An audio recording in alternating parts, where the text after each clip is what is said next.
পার্শ্ববর্তী রাষ্ট্র বাংলাদেশে সংখ্যালঘু অংশের জনগণের উপর আক্রমণের ঘটনা ঘটে চলছে। এই ঘটনায় উদ্বিগ্ন গোটা বিশ্ব, রাজ্যেও এর প্রভাব পড়ছে। বাংলাদেশের ঘটনাবলী নিয়ে রাজ্যের বিভিন্ন মহলে তীব্র ক্ষোভের সৃষ্টি হয়েছে। সংখ্যালঘুদের উপর এই ধরনের হামলা বন্ধে ব্যবস্থা গ্রহণের দাবিতে রবিবার আগরতলায় প্রতিবাদী মহামিছিলের ডাক দেয় forum for protection of minority in Bangladesh নামের একটি সংগঠন। সেই মতো রবিবার আগরতলা প্রেস ক্লাবের সামনে থেকে শুরু হয় প্রতিবাদী মহামিছিল। মিছিলে আয়োজক সংগঠন forum for protection of minority in বাংলাদেশের কর্মকর্তা সহ রাজধানীর বিভিন্ন সংগঠন ও শুভবুদ্ধি সম্পন্ন নাগরিকরা উপস্থিত ছিলেন।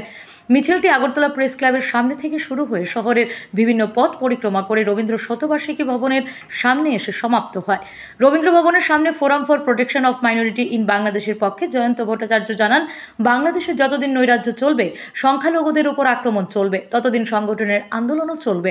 তিনি বাংলাদেশ প্রশাসনকে সতর্ক করে দিয়ে জানান, জঙ্গিরা প্রশাসনের দোসর হয়ে ভারত বিরোধী চক্রান্ত করছে, সাধারণ মানুষকে খেপিয়ে তোলা হচ্ছে। এই ধরনের ঘটনা কোনো মতেই বরদাস্ত করা হবে না।